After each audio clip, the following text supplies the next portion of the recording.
7장 12절에서 14절 말씀이에요. 사무엘상 7장 12절에서 14절 말씀.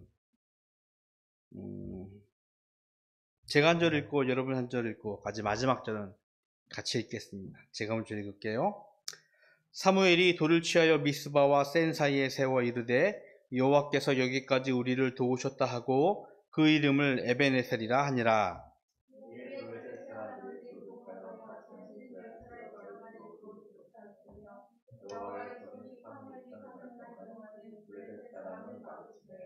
같이 읽겠습니다. 블레셋 사람들이 이스라엘에게서 빼앗았던 성읍이 에그론부터 가드까지 이스라엘에게 회복되나니 이스라엘이 그 사방 지역을 블레셋 사람들의 손에서 도로 찾았고 또 이스라엘과 아모리 사람 사이에 평화가 있었더라. 아멘. 이스라엘은 물론 성경에서 등장하는 이스라엘은 우리랑은 조금 다른 나라였습니다. 이스라엘의 역사는 하나님이 통치한다는 의미에서 신정국가로 시작을 하게 되어집니다. 이집트에서 탈출한 유대인들이요 가나안 땅을 정복합니다. 그리고 거기서 정착하여서 특별히 왕이나 지도자가 세워진 것이 아니라 하나님께서 뭐라고 할까요? 임명한다고 할까요? 지명한다고 할까는 당시에는 이제 사사라고 합니다. 표현하는데 사사라고 하는데 영어로 표현하면 저지라고 해서 이제 재판관 같은 사람이 세워지고 그가 하나님을 대신하여서 이스라엘을 통치하게 되어집니다. 가나안을 정복하기 전에 40년 동안의 광야에서 유목 생활을 합니다. 유목민들이 가지고 있는 어떤 힘, 그것은 주변의 그 왕들이 갖고 있는 나라와는 다르게 굉장히 연약하고 오합지졸이라고 표현하면 좀 그렇지만 좀 약했습니다. 하지만 분명한 것은 가나안 땅을 정복하면서부터 변방 국가들, 이스라엘에 있는 가나안 주변의 국가들에게 강한 영향력을 미치게 되었죠. 아니, 그 사람도 그렇게 느꼈을 거예요. 40년 동안 유목 생활하던 사람들이 좀 나름 괜찮은 땅에 들어와서 거기 있는 원주민들 다 쫓아내고 말살하고 주변 국가들과 새롭게 대립 관계에 있었는데 뭐 지금처럼 정치하는 것도 아니고 뭐 지금처럼 이렇게 막 대화하는 것도 아니라 그냥 칼 들고 들어가서 싸워서 이기면 자기 땅 되는 그런 나라니까 호시탐탐 주변의 국가들이 가나안에 있는 이스라엘과 전쟁을 치르게 되어집니다. 첨예한 대립이 일어나죠.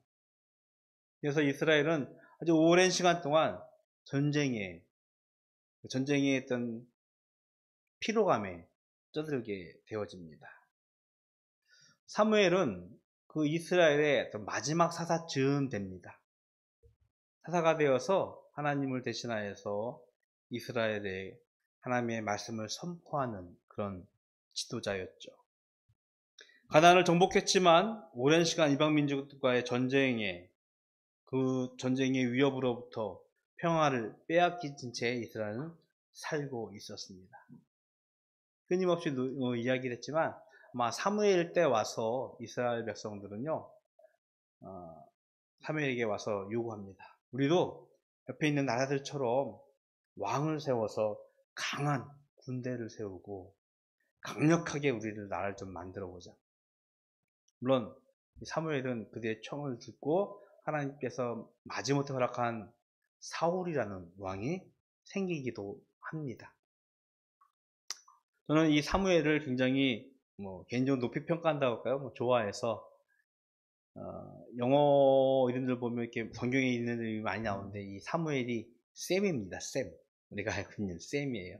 세뮤얼 하는데 그 중에서 약자에서 사무엘인데 분명히 이스라엘의 정말 강한 지도자였고 영향력 있는 지도자였습니다.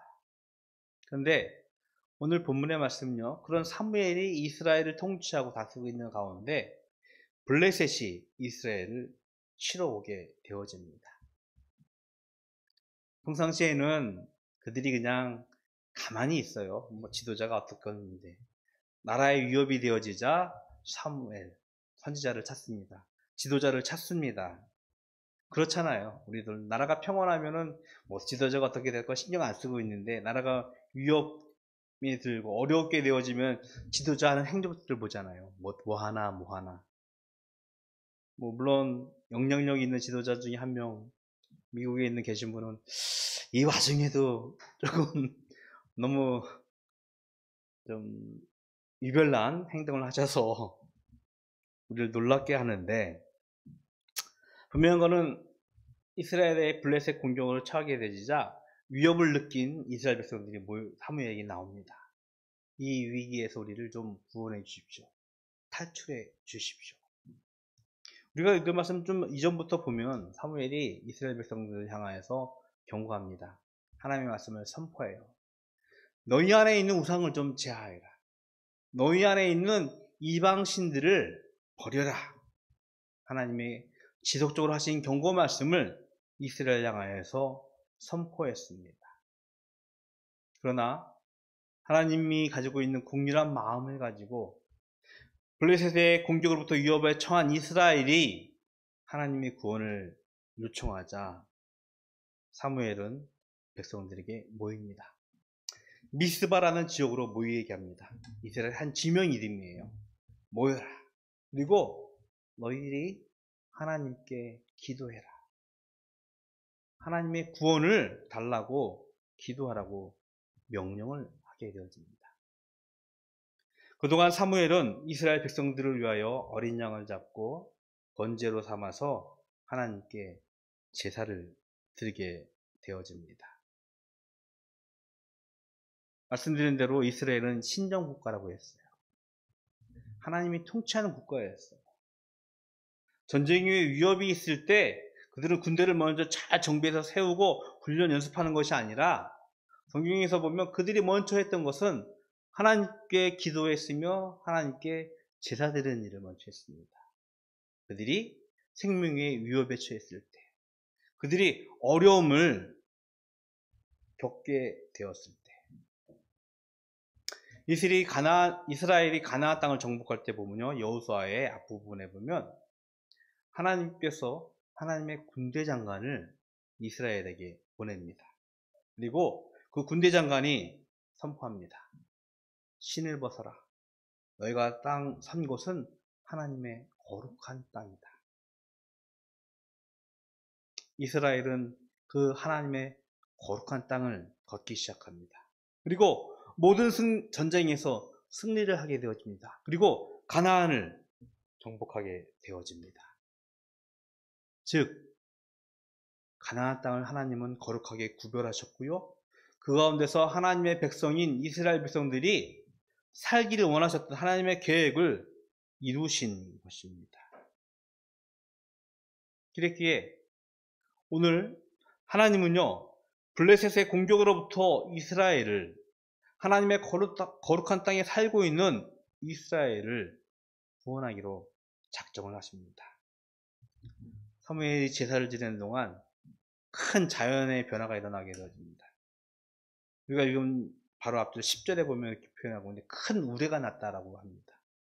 좀 쉬운 표현을 한다면 천둥 번개가 와강하면서 블레셋 군들이 매우 막 혼돈에 빠지게 되었죠. 그때 이스라엘이 그들을 공격하여서 블레셋을 대패시키는 역사가 기록되어 있어요. 하나님은 하나님의 거룩한 땅에 살고 있는 이스라엘 백성들을 지키시는 분이고 보호하시는 분이고 도우시는 분이었습니다. 왜? 이스라엘은 하나님의 자녀였고요, 하나님의 백성이었기 때문입니다. 맥주감사 예배로 하나님께, 맥주감사 주일로 하나님께 예배를 드립니다. 알다시피 맥주라는 것은 보리를 추수한 즈음, 한 해 농사의 가장 첫 번째 농사의 수확을 감사하면서 드리는 이스라엘의 3대 절기였습니다. 물론 도심에 살고 있기 때문에 아무런 감흥이 없어요. 우리가 들에 나가서 추수를 하는 것도 아니고 첫 수확물의 의미가 무엇인지도 우리는 잘 모릅니다. 그래서 좀 시간이 좀 지나면서 맥주감사주일이 조금 의미가 바뀌는 것 같습니다. 아니, 많이 바뀌었어요. 저도 그런 말씀을 감히 드리지만 1년의 절반 즈음 지났기 때문에 우리가 이 즈음에 지나온 시간들을, 특별히 새해가 시작되어서 반년쯤 지난 즈음에 하나님이 우리를 어떻게 도우셨는지, 하나님이 어떻게 우리를 보호하셨고 어떻게 우리에게 은혜를 베푸셨는지를 좀 헤아리고 그것을 기억하고 감사하는 결과가 되었으면 하는 바람이 있습니다. 농사는 관련이 없을 수 있어요. 하지만 분명한 것은 이 즈음에 우리가 하나님의 은혜를 기억하는 것, 하나님께 받은 복을 헤아리는 것, 어찌 보면 믿음에 있어 중요한 즈음이고 중요한 기점이라고 저는 생각을 합니다. 처음 만나자마자 저희들은 코로나19 이야기로 대화를 시작했습니다. 아마 코로나19라는 것이 우리나라뿐만 아니라 전 세계가 최악의 위기라고 생각하면서 과거 1차 세계대전, 2차 세계대전 그 이상의 피해와 그 이상의 변화들을 아마 예상하면서 이 위기를 우리가 지내고 있습니다. 이런 말씀 드리면 뭐하겠지만 역설적이게도 이런 위기 가운데서 우리는요, 하나님의 은혜를 좀 더 쉽게 우리는 헤아릴 수 있지 않을까 하는 생각을 저는 조심스럽게 합니다.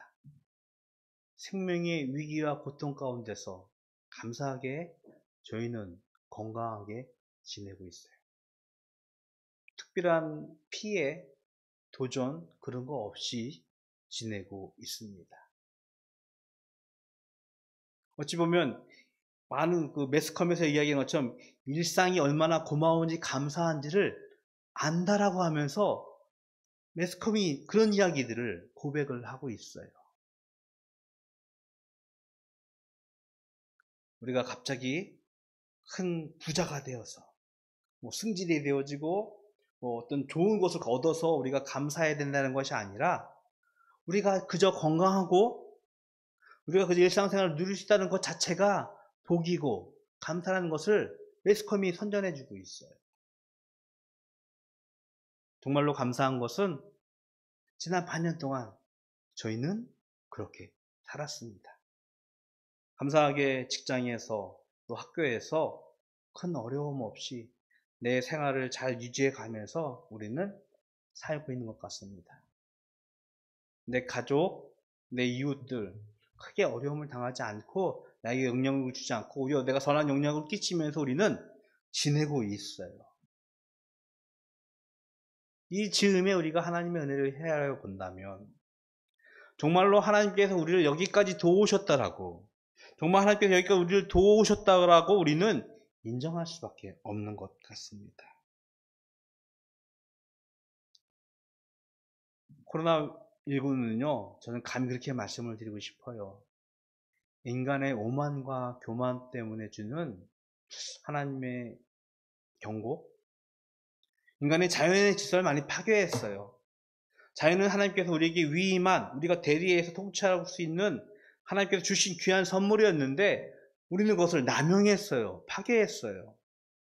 자연이 오히려 아프다고 신음한다라고 인간에게 경고하는 것이 저는 코로나19라고 생각해요.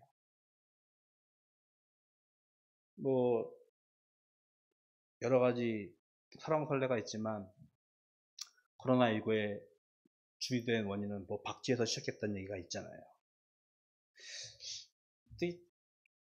우리가 먹지 말아야 할 그런 동물들이 음식인 것 같은데 그거를 취하고 또 그래서 전염된 뭐죠 그거? 잘 모르겠 천갑상? 그런 걸 좀 취하면서 이게 동물에게 있는 바이러스가 인간에게 넘어온 거잖아요. 자연의 질서를 파괴한 인간의 오만, 교만.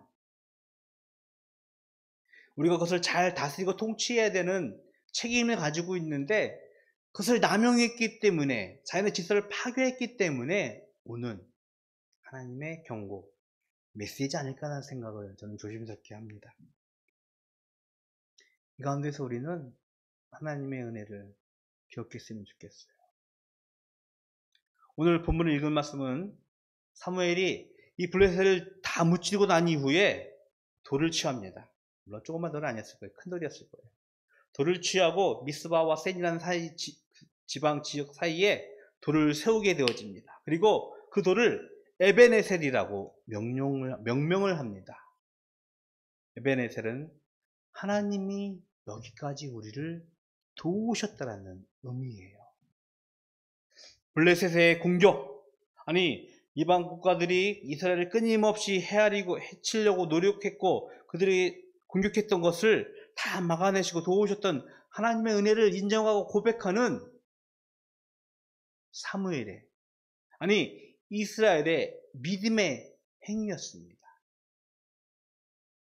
돌을 세운 이유는요, 그 돌이 세워짐을 통하여서 그들이 하나님의 도우셨다는 걸 기억할 뿐만 아니라 그의 자손들도 그것을 기억하라는 의미예요. 돌은 이렇게 쉽게 망가지거나 변하지 않잖아요. 깨지거나. 그러니까는 그것을 볼 때마다 하나님이 우리를 도우셨어.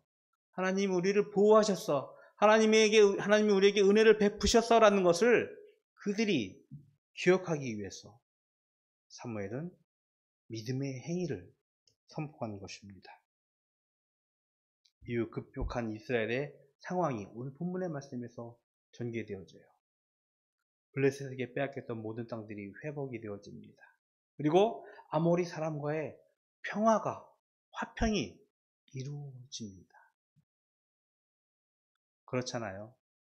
우리가 삶을 살아가면서 일상생활에 했던 기쁨, 그 행복 기억하는 것은 우리 삶 가운데서 도전과 위협이 사라지고 평온케 사라지는, 화평케 사라지는 그것을 우리가 꿈꾸는 것 같아요. 물론 그 가운데서 승진도 하고 좋은 아파트도 얻고 좋은 차도 얻고 물질의 복도 얻으면 좋겠지만 그보다 더 중요한 것은 우리 안에 평화인 것 같습니다. 그런데 이 믿음의 행위가 선포된 그 화평으로 말미암아 이스라엘 가운데 평화가 있었는데 우리는 하나 기억해야 합니다. 세상이 주는 평화는요, 일시적이고 한계가 있어요. 성경을 하나 볼까요? 요한복음 14장 27절의 말씀입니다. 앞에 나올 건데 요한복음 14장 27절의 말씀 같이 한번 읽겠습니다. 앞에 있으니까는 읽어도 될 것 같아요. 시작. 평안을 너희에게 끼치노니 곧 나의 평안을 너희에게 주노라. 내가 너희에게 주는 세상이 주는 것과 같지 아니하니라. 너희는 마음에 근심하지도 말고 두려워하지도 말라. 아멘. 우리에게 참된 평안을 주시는 분은 예수님이세요. 이스라엘 가운데 에베네셀의 믿음의 행위로 잠시 평화가 생기게 되어집니다. 그러나 그것은 정말로 잠시인 것 같아요. 궁극적인 궁극적인 평화는요, 바로 예수님이십니다. 우리에게 지금까지 도우신 하나님을 우리가 인정하고 고백하듯이 우리는 우리 삶 가운데서 우리에게 평강을 주시는 예수님을 인정하고 고백했으면 좋겠습니다. 이 말씀은요, 예수님께서 제자들에게 내가 떠날 것이고 너희에게 성령님 주실 거야 라고 약속하면서 하는 말씀이에요. 그런데 그 성령님은 하나님이 이스라엘 백성들이 행하셨던 에베네셀의 모습처럼 우리를 도우시는 분이시고 우리를 지키시고 우리를 위하여 사시는 분입니다. 우리에게 도움이 되시는 분이에요. 그 하나님이 주시는 평강, 화평 우리는 누려야 할 줄로 믿습니다. 맥주감사주의를 지내면서요, 지난 반년 동안에 우리에게 주신 은혜들, 하나님의 은혜를 잠시 생각했습니다. 그리고 또 우리에게 영원히 줄 예수님의 평강을, 화평을 우리는 또 기도합니다. 오늘 사무엘이 에베네셀의 돌을 세우는 것처럼 우리가 우리에게 주신 하나님의 은혜를 기억하고 선포하는 삶을 할 일을 주님의 이름으로 축복을 드리겠습니다. 코로나19라는 전염병 가운데서 치열하게 경쟁하고 그들과 싸워야 하는 어떤 사회 가운데서도 우리에게 주신 하나님의 도우심, 하나님의 평강, 궁극적으로 우리가 하나님 나라 가는 그 순간까지 우리를 도우시는 성령님께 기도하며 그에게 나아갈 수 있는 우리 바닥교회가 되기를 주님의 이름으로 축복을 드리겠습니다. 기도하겠습니다. 하나님 감사합니다. 지난 반년, 아니 지금까지 우리를 도우시고 보호하신 하나님의 은혜를 우리가 인정하고 고백하며 선포하며 예배를 드립니다. 뿐만 아니라 우리에게 영원한 평강을 주시는 예수 그리스도를 기억하며 예배를 드립니다. 하나님께서 저희들을 지키시고 보호하시고 하나님의 뜻 가운데 살아가는 자들 될 수 있도록 주님 축복하여 주시옵시고 우리의 감사와 찬송으로 인하여 하나님 영광 받아 주시옵소서. 하나님께 또 구별하여 예물 드립니다. 주일 예물로 또 감사의 제목과 여러 가지 기도의 소원을 가지고 드린 예물 주님 기뻐 받으시고 이 일로 하여금 하나님의 큰 일들이 이 땅 위에 선포되게 하여 주시옵소서. 지금은 우리 주 예수 그리스도의 은혜와 하나님 아버지의 그 크신 사랑하심과 성령님의 교통하심이 에베네셀의 하나님, 여기까지 우리를 도우신 하나님을 인정하고 고백하는 모든 백성들 머리 위에 영원토록 함께 있을지어다. 아멘. 감사합니다.